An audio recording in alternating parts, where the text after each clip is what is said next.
जी बिल्कुल, ये सब्र और संयम जो लगातार 17 दिन से तमाम परिवारजन अपने साथ लिए बैठे थे, थोड़ा इंतज़ार और करना पड़ेगा। मैं आपको प्रोसेस अगर बताऊं प्रशांत, तो ये पाइप बिछ जाने के बाद डीमकिंग का एक प्रोसेस होता है, यानी कि पूरे पाइप से मलबा हटाने का एक काम होता है, जिसमें तकरीबन 2 घंटे का समय जो है वो लग सकता है, जो पहले हमें एस्टिमेट बताया गया था।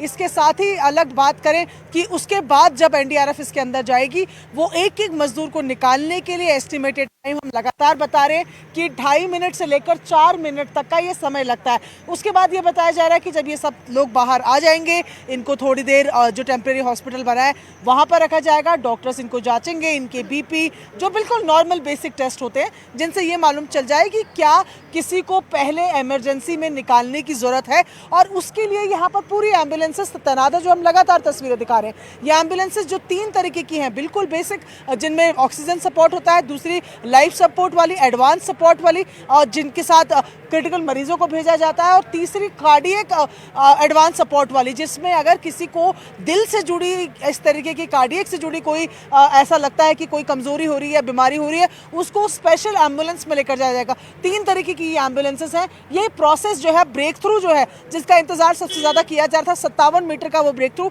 उसको हम 58 मीटर पे उस पर पहुंच गए हैं। तो वो ब्रेक थ्रू हो चुका है, यानी कि पाइप जो है वो मलबे के पार हो चुका है। लेकिन मलबे के पार बनकर वो पैसेज, एक सेफ पैकेज से जो एक पूरा पैसेज बनेगा जिससे लोग उससे अंदर से बाहर आ पाए, वो समय ले रहा है। और वो समय लेगा क्योंकि अभी डीमकिंग का काम होना है। आप देखिए कि लेबर हाथ से जो पूरा मलबा निकाल रहा है, उसको तस्तियों में भर के बाहर की तरफ कर रहा है। पूरी टनल है ऐसी अब तकरीबन 55-57 मिनट की ये टनल है, जिसको मीटर्स की टनल है, जिसको पूरा साफ करें तो 2 घंटे का समय तो तकरीबन उसमें लगना है। और उसके बाद एक एक मजदूर पर आप मानकर चलिए कि एसडीआरएफ एनडीआरएफ के जवान का 4-4 मिनट लगना है। तो एवरेज जो है वो अभी समय बढ़ा रहा है। लेकिन जो पहली खुशखबरी थी ब्रेक थ्रू की, वो पहुंच गई है। तमाम जो परिवार वाले हैं उनको अंदर बुला लिया गया है, जो साफ तौर पर यह बताता है कि इंतजार थोड़ा लंबा तो होगा, लेकिन आज ही सब्र का फल भी मिलेगा। लगातार अंदर पुष्कर सिंह धामी जो कि उत्तराखंड के सीएम है, जनरल वीके सिंह जो कि एमओएस मिनिस्टर है, रोड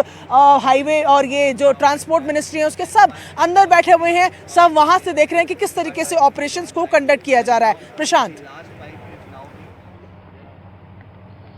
बिल्कुल बिल्कुल, और ये एक बड़ी खबर भी है, इस वक्त की अहम खबर भी है कि जो मजदूर अंदर 41 फंसे हुए हैं, जिनका रेस्क्यू ऑपरेशन लगातार जारी था, अब उनके परिजनों को यहां पर भीतर टनल में भी बुलाया जा रहा है। यानी जो अस्थायी अस्पताल बनाया गया है, जहां 8 बेड का एक अस्पताल एक्सटेंड करके रखा गया है, यहां पर भी अब टनल में मजदूरों के परिजनों को बुला लिया गया है, ताकि जैसे ही वो एक एक कर बाहर आएंगे तो उनसे मुलाकात हो सके, आश्वस्त हो सके कि उनके अपने परिवार के सदस्य पूरी तरह से सुरक्षित हैं और स्वस्थ हैं। और ये एक सबसे खास और अहम खबर भी है। लेकिन यही वो परिजन है जो लगातार पिछले 17 दिनों से टकटकी लगाए हुए इस टनल के बाहर आंखें गड़ाए हुए, धड़कनें थामे हुए बैठे हुए थे कि कब इस पूरे रेस्क्यू ऑपरेशन में कामयाबी मिलेगी। आज आखिरकार वो घड़ी आ ही गई है, वो वक्त नजदीक आ गया है जब अपने परिवार के सदस्य से वो मिल पाएंगे। अब तक के आंखों में नमी थी क्योंकि एक बड़ी विपदा थी, क्योंकि जान आफत में फंसी हुई थी।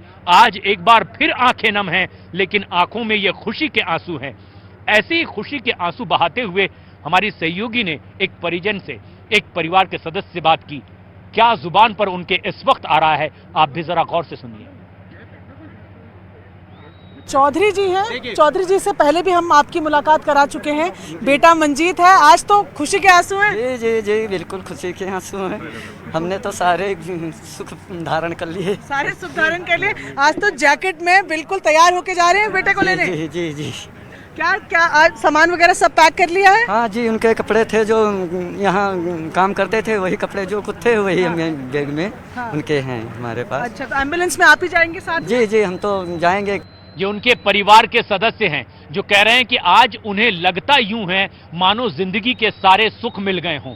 ये वही देवभूमि है उत्तराखंड की जहां 4 धाम की यात्रा के लिए लोग पहुंचते हैं, और परिवार के ये वो सदस्य हैं, ये वो कह रहे हैं कि आज जैसे उन्हें सारे धाम की खुशियां, सारे धाम के दर्शन की अनुभूति आज यहां महसूस हो रही है। आंखें उनकी नम है, क्योंकि वाकई उनके दिल की इस स्थिति को सिर्फ महसूस किया जा सकता है, क्योंकि उनके दिल पर क्या गुजर रही है सिर्फ वो जानते हैं, उनके परिजन जानते हैं। और ऐसे में अब जो एक ताजा खबर आ रही है, ताजा अपडेट आ रही है, वो ये कि इस ऑपरेशन को लगभग अपने अंतिम चरण तक पहुंचा दिया गया है और इसके लिए एक्सपर्ट्स की टीम टनल के भीतर दाखिल हो चुकी है।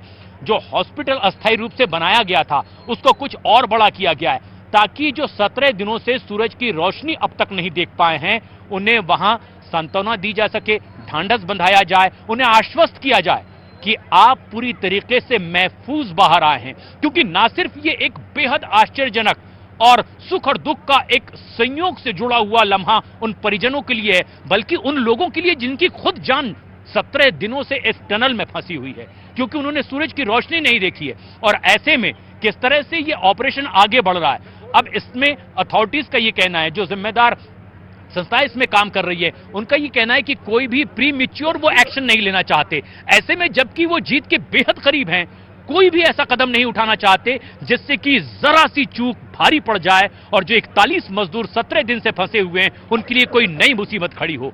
किस तरह से ये कार्रवाई आगे बढ़ रही है ये भी आप सुनिए। एक पाइप और वेल्डिंग होना है, उसमें हमारा थ्रू होगा। So how much time? नहीं ऐसे नहीं बोल सकते, वेल्डिंग में 1-2 घंटे लगते हैं, उसके बाद हम बता पाएंगे आपको। लेकिन सर ड्रिल हो गया लास्ट पॉइंट तक? नहीं, एक पाइप और पुश करना है ना, वेल्डिंग होके पुश करना है। हाँ। और खास बात यह है कि इसमें हर उन संस्थाओं ने अपनी अपनी भूमिका निभाई है, ऑर्गेनाइजेशन ने जिनको यहां जिम्मेदारी मिली थी। डॉक्टर नीरज भी इसकी जानकारी लगातार अपडेट्स दे रहे हैं कि किस तरह से ये कार्रवाई आगे बढ़ रही है। नोडल ऑफिसर हैं यहाँ के, तमाम उन संस्थाओं के वरिष्ठ अधिकारियों की मौजूदगी है, एक्सपर्ट्स की मौजूदगी है। इस ऑपरेशन के बारे में अब तक 17 दिन का क्या डेवलपमेंट है, आधिकारिक संस्थाओं के द्वारा इसकी भी जानकारी दी गई। जो हमारा पाइप इतना जा चुका है उसके बाद में प्रोबेबली एक पाइप और वेल्ड होना है, तो वेल्डिंग में भी टाइम लगता है, पुशिंग में भी टाइम लगता है, डीमकिंग में भी टाइम लगता है। So these 3-4 process are there. तो उसके बाद में संभावना ये है कि जैसे लेट इवनिंग तक हमारा हो जाएगा। जब भी ये प्रोसेस पूरा होगा उसके बाद हमारे पास एक्सपर्ट्स की टीम है, जो एनडीआरएफ और एसडीआरएफ, जो हमारे स्टेट की टीम है एसडीआरएफ की और नेशनल की एनडीआरएफ की टीम है, they are doing a joint operation under the leadership of NDRF के उसमें कर रहे हैं। तो वो अपने एक्सपर्ट्स का प्रैक्टिस भी करवा चुके हैं कि पाइप में कैसे जाएंगे, कैसे ट्रॉली से वापस लेकर के आएंगे। तो they had done good exercises, they had done complete planning. तो उसके लिए पूरी की पूरी तैयारी की जा चुकी है। एक एक माइन्यूट डिटेल जो काम करने वाली टीम है उनके साथ वो डिस्कस कर चुके हैं। उसके अंदर भी एक्सीजेंसी प्लान्स तैयार हैं। जैसे अगर होता है तो the team is completely ready. NDRF और एसडीआरएफ के जवानों का एक जॉइंट ऑपरेशन जो अपने अंतिम चरण में अपनी भूमिका निभाते हुए दिखाई देगा, जो टनल के भीतर दाखिल भी हो गए।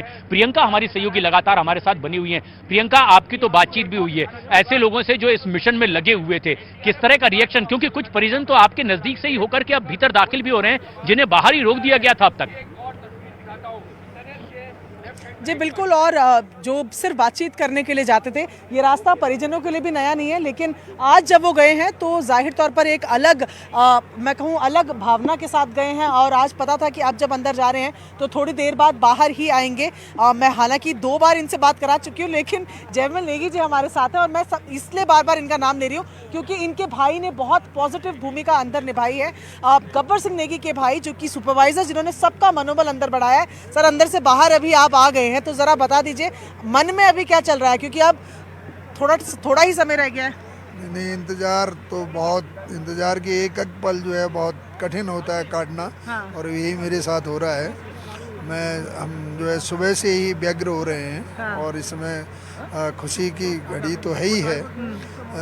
तो मैं जल्दी इंतजार कर रहा हूँ कि बहुत जल्दी से जल्दी भरत मिलाप हो जाए। भरत मिलाप हो जाए तो घर वालों के फोन आ रहे हैं, लगातार पूछ रहे हैं आपसे अपडेट। लगातार फोन आ रहे हैं, कितनी देर में निकलेंगे, क्या कठिनाई आ गई है। हाँ। तो मैं उनको लगातार अपडेट कर रहा हूँ कि आप चिंता मत करो, जो है इंतजार की घड़ियाँ समाप्त हो गई हैं। चलिए, इंतजार की घड़ियां समाप्त हो गई और ये लगातार इस बात को कह रहे हैं कि भारत मिलाप होगा। अपने भाई का इंतजार कर रहे हैं यहाँ तकरीबन हर एक दिन, हर रोज हमने इनको सुबह देखा है नए हौसले के साथ, एक बड़ी सी मुस्कुराहट के साथ, जो हमें भी हौसला देती थी कि आज कुछ पॉजिटिव होगा। और आज हंसते मुस्कुराते ये यहाँ नजर आ रहे हैं और कह रहे हैं बस थोड़ा इंतजार है, फिर राम भारत का मिलाप भी यहाँ होगा। और यही इसी तरीके की पॉजिटिव फीलिंग्स तमाम जो यहाँ आज परिजन अंदर गए हैं अपना सामान लेकर, उन सभी के मन में चल रही है। प्रशांत, बिल्कुल, आज यहां जिंदगी जीत गई और बस विजय के आधिकारिक ऐलान का बस इंतजार है। लेकिन बहुत से सवाल भी खड़े होने लगे हैं कि ये सिर्फ इकलौता टनल नहीं है। हालांकि ये टनल बेहद खास है क्योंकि इसे ऑल वेदर चारधाम यात्रा परियोजना के तहत बनाया जा रहा था। तकरीबन 40 किलोमीटर का रास्ता ये बहुत छोटा होने वाला है। जब बहुत विषम परिस्थिति होती है, ठंड का दिन हो या फिर बरसात का, बारिश का मौसम हो, ऐसे में यहां रास्तों पर एक बड़ी दिक्कत आती थी और इसीलिए इस रास्ते को सुगम बनाने के लिए इस टनल का निर्माण किया जा रहा था। लेकिन ये इकलौता टनल नहीं है, देश भर में बहुत से टनल बन रहे हैं। लेकिन इस आपदा की घड़ी से क्या सिर्फ हम जीत कर बाहर निकले हैं या हमने कुछ सबक भी लिया है?